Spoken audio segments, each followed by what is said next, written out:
Bismillahirrahmanirrahim. Assalamualaikum warahmatullahi wabarakatuh. Anak-anak sekalian, jumpa kembali dengan Ustadz Arifin. Hari ini kita ketemu dalam mata pelajaran PAI kelas 1. Baiklah anak-anak sekalian, sebelum mulai belajar seperti biasa, Ustadz Arifin mengajak kepada anak-anak sekalian untuk berdoa terlebih dahulu supaya belajar kita mendapatkan ridho dari Allah dan belajar kita mendapat pahala. Baiklah anak-anak, kita berdoa. A'udzubillahi minasyaitonirrajim. Bismillahirrahmanirrahim. Raditu billahi rabba wa bil islami dina wa bi muhammadin nabiyya wa rasula rabbi zidni ilma warzuqni fahma amin. Baiklah anak sekalian, hari Jumat tanggal 2 Oktober 2020. Mohon maaf, ini seharusnya PAI kelas 1. Kita akan masuk di bab keempat. Nah anak-anak sekalian, sebelum mulai belajar silahkan ininya dibawa dan dibuka buku Al-Islam yang kelas 1 ada di halaman 43 sampai dengan 49. Oke anak-anak, kita mulai. Yang pertama adalah Ustadz Arifin akan menyampaikan tentang sholat. Jadi anak-anak sekalian, hampir dalam satu hari minimal kita melakukan sholat 5 kali. Yang artinya juga dalam 5 kali sholat itu umumnya kita itu melaksanakan 5 kali wudhu. Jadi 5 kali sholat, 5 kali wudhu kalau belum batal. Kecuali kalau dari maghrib ke isya ada yang belum batal, cukup sekali wudhu. Tapi kalau sudah batal minimal kita melakukan 5 kali wudhu. Nah anak-anak sekalian, ternyata sebelum melakukan sholat itu kita harus dalam keadaan suci. Nah jadi sebelum sholat kita itu harus dalam keadaan suci, baik dari hadas maupun dari najis. Baik dari hadas maupun dari najis. Jadi beda dua hal ini, hadas dan najis. Nanti akan kita jelaskan. Yang pertama, kalau hadas itu cara membersihkannya adalah dengan wudhu. Kita cara membersihkan hadas itu nanti dengan wudhu. Hadas itu apa? Misalnya kentut. Nah kentut itu kan, mohon maaf, kentut itu kan angin yang berasal dari perut keluar lewat lewat anus. Tetapi cara membersihkannya adalah cukup dengan wudhu, tidak perlu membasahi bagian tempat keluarnya kentut tersebut. Maka itu adalah termasuk hadas. Jadi hadas itu kondisi kita ketika kita tidak suci, maka cara membersihkannya bersuci. Beda yang kedua dengan najis. Kalau najis cara membersihkannya adalah dengan dicuci. Kalau hadas tadi dengan wudhu, kalau najis harus dicuci. Kalau najis ini yang dicuci tempat-tempat tertentu, yaitu tempat yang terkena najis. Misalnya baju bagian lengan kita ini terkena najis, misalnya kotoran cicak. Maka ini harus dicuci, dialiri air sampai hilang baunya, hilang bentuknya, dan hilang rasanya. Jadi ini harus dibersihkan. Tetapi kalau hadas itu tidak perlu dicuci pada bagian yang terkena hadas, tapi wudhu seperti biasa. Nah itu pertama perbedaan antara hadas dan najis secara singkat. Nanti akan kita bahas lebih lanjut. Oke anak-anak sekalian, kemudian pada halaman 45 anak-anak bisa lihat ada sebuah gambar, yaitu ada gambar sungai di sebuah perbukitan yang sangat besar dan sangat indah. Anak-anak sekalian, kita bersyukur kepada Allah karena kita diberikan nikmat oleh Allah, salah satunya diberikan air. Allah menciptakan air untuk manusia untuk berbagai keperluan. Betul? Iya, bayangkan aja misalnya tanya orang tua boleh, Mah misalnya sehari itu nggak ada air sama sekali, emang kita jadi susah ya Mah? Mesti jawabnya orang tua, susah dek, kenapa? Nggak bisa mencuci baju, nggak bisa mencuci piring, nggak bisa memasak air, bahkan nggak bisa masak nasi, masak sayur juga nggak bisa. Sehari saja nggak punya air, biasanya orang tua akan kebingungan karena hampir semua kegiatan itu melibatkan air. Bahkan mulai dari bangun tidur kita harus wudhu, harus mandi, itu kan kalau nggak pakai air gimana? Nah, maka manfaat air itu yang Allah ciptakan ada banyak sekali. Ya, seperti yang Ustadz Arifin tadi contohkan, manfaat airnya ada banyak sekali. Coba anak-anak di halaman 45 ada perintah, tuliskan apa saja manfaat air untukmu.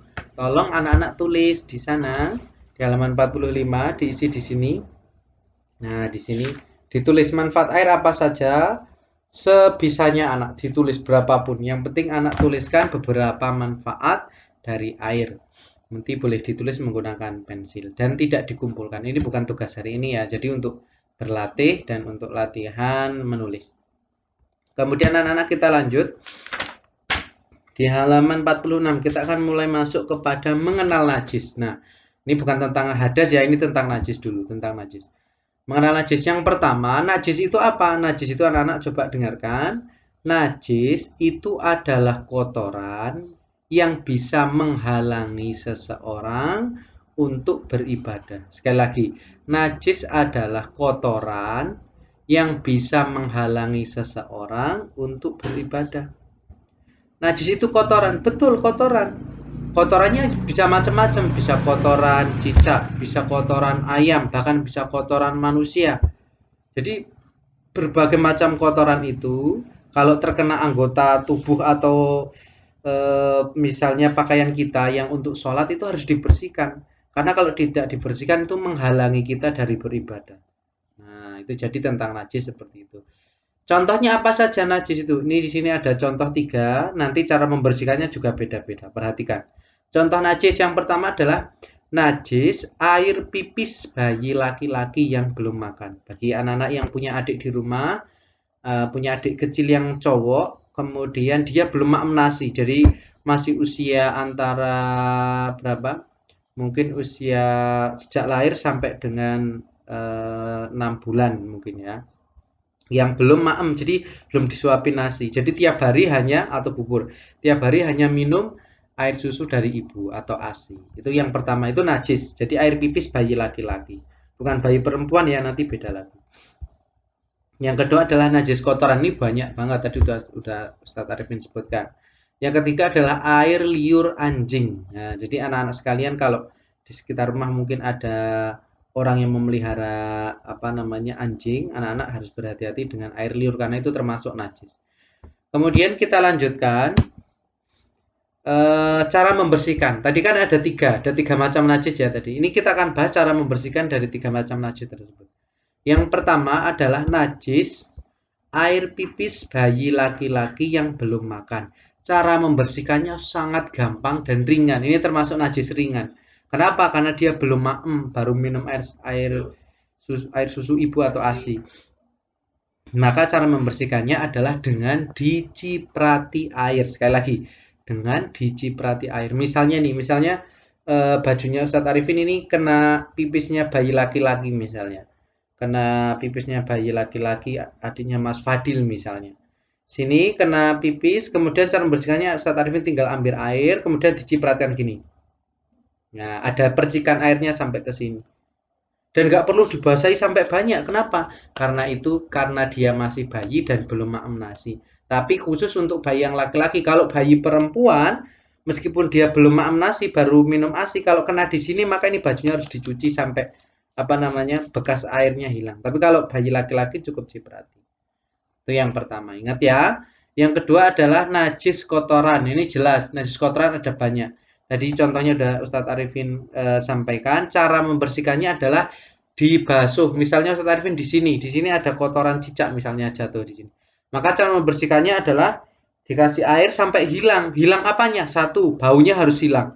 Dicium kok masih, berarti itu belum bersih. Bilas lagi. Yang pertama setelah baunya hilang, yang kedua hilang warna. Misalnya di sini kotorannya kok ada warna hitam-hitamnya. Itu harus sampai hitam-hitamnya hilang. Yang ketiga adalah hilang rasanya. Nah, jadi 3 hal itu, hilang bau, hilang warna, hilang rasa atau bentuk. Jadi kalau udah tidak ada kelihatan kotorannya, berarti udah bersih. Itu yang kedua adalah najis kotoran. Kemudian yang ketiga adalah air liur anjing. Nah, ini yang bahaya. Air liur anjing, bisa air liur tuh tahu kan? Jadi anjing itu kan di mulutnya ada ludahnya, ada air liurnya.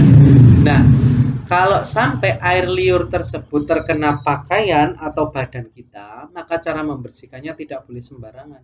Kalau nanti sembarangan dan tidak betul, maka kita nggak bisa sholat karena kita masih punya najis di anggota badan kita atau di pakaian kita. Nah, yang betul cara membersihkannya adalah dengan cara dicuci 7 kali, salah satunya dengan tanah. Misalnya ya, Ustadz Arifin ini dijilat, tangannya ini dijilat. Bagian sini dijilat sama anjing sehingga di sini basah.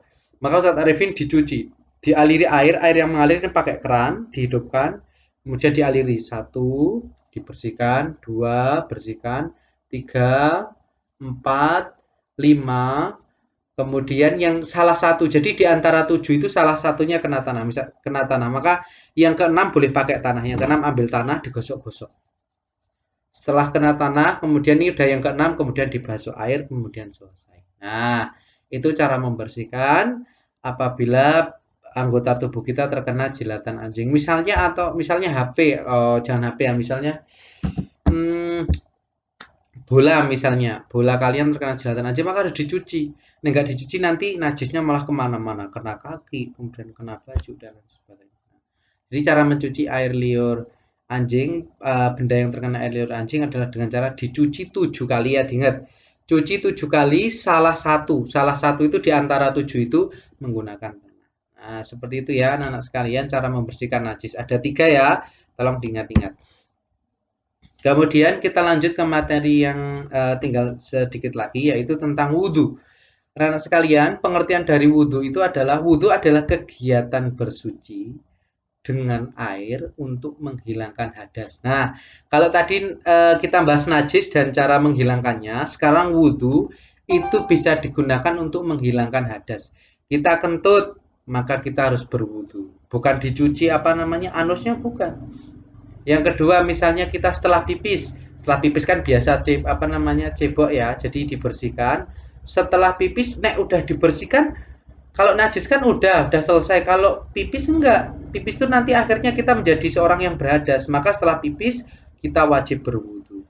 Kemudian yang ketiga, misalnya kita setelah buang air besar setelah cebok selesai, kemudian kita lanjut dengan wudu supaya kita keadaan suci. Nah, kok Ustadz Arifin kayaknya mirip ya antara wudu apa najis dengan hadas. Ternyata beda anak-anak. Contoh paling gampangnya ini, misalnya ada yang namanya Fahira, misalnya ada yang namanya Fahira.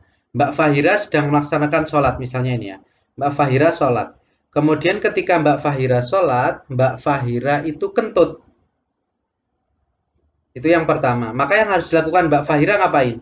Membasuh tempat kentutnya atau wudhu? Wudhu, karena itu termasuk hadas. Maka Mbak Fahira pergi wudhu. Kemudian masih Mbak Fahira. Mbak Fahira ketika sholat tidak kentut tetapi dia kejatuhan kotoran, pakaiannya kejatuhan kotoran misalnya kena kotoran. Mbak Fahira itu dia harus wudhu apa cukup membersihkan pakaiannya nggak usah wudhu lagi? Nah, betul. Yang kedua, kalau Mbak Fahira terkena kotoran, misalnya pakaiannya, cukup misalnya pakaiannya biar cepet pakainya langsung ganti pakaian. Dia ganti baju yang bersih langsung sholat, nggak usah wudhu lagi. Karena dia terkena najis, bukan terkena hadas. Kalau tadi yang pertama Mbak Fahira terkena hadas, maka dia harus wudhu. Yang kedua dia terkena najis, maka tidak harus wudhu, cukup menghilangkan najisnya aja. Nah, itu anak-anak sekalian tentang hadas dan najis. Tolong anak-anak bisa apa pahami supaya anak-anak bisa praktekkan di rumah dan insya Allah pertemuan mendatang kita akan membahas tata cara wudhu. Kemudian sebelum berakhir kita akan bahas sedikit tentang air ya. Jadi air itu ada berbagai macam. Yang pertama adalah air suci, yang kedua adalah air najis. Jelas air suci itu air yang bisa digunakan untuk wudhu, contohnya air sumur, air hujan, air embun, air laut. Kalau anak-anak sedang di pantai, wudhu pakai air laut itu boleh. Yang kedua adalah air najis, contohnya air yang telah tercampur kotoran jelajah. Jadi air najis itu awalnya airnya bersih, tapi tercampur kotoran sehingga tidak bisa untuk wudhu. Misalnya di kamar mandi, di bak mandi kok ada tikus yang mati. Nah itu kan airnya jadi bau, mungkin ada hewan-hewan apa namanya yang menjijikan. Nah itu jadi airnya jadi najis, maka tidak bisa digunakan untuk wudhu. Nah anak-anak sekalian sudah selesai untuk materi yang hari ini, materi PAI kelas 1. Sebelum selesai Ustadz Arifin ajak anak untuk membaca doa setelah belajar. Mohon maaf Ustadz Arifin agak lupa. Dulu kan pernah kita belajar doa sebelum dan sesudah ya. Insya Allah akan kita praktekkan dan luar biasa Ustadz Arifin diingatkan oleh salah satu siswa kelas 1 ya, kelas 1. Jadi diingatkan oleh salah satu siswa kelas 1 bahwasanya Ustadz Arifin dulu kan pernah bilang kalau setiap selesai belajar kita harus baca doa. Oh iya, Ustadz Arifin jadi ingat. Mohon maaf. Insya Allah anak-anak sekalian setiap selesai belajar kita berdoa bersama setelah belajar. Yuk bersama-sama. Bismillahirrahmanirrahim. Allahumma arinal haqqo haqqo warzuqnat tiba'a wa arinal batila batila warzuqna ijtinaba. Amin. Oke, Ustaz Arifin Akhari. Assalamualaikum warahmatullahi wabarakatuh.